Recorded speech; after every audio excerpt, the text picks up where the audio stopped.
মোড়ল মশাই দেখুন, ওদের হাতে এখনো কেরোসিন তেলের পাত্র আছে। মোড়ল মশাই আমি রাগের মাথায় করে ফেলেছি। 2 দিনের মধ্যে তোর দাদাকে 1 লাখ টাকা ক্ষতিপূরণ দিবি আর তোরা এই বাড়ি ছেড়ে চলে যাবি।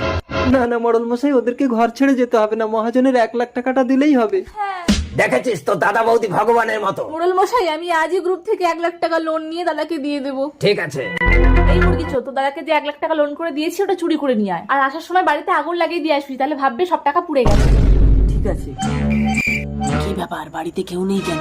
শোকেশের চাবিও তো পাচ্ছি না।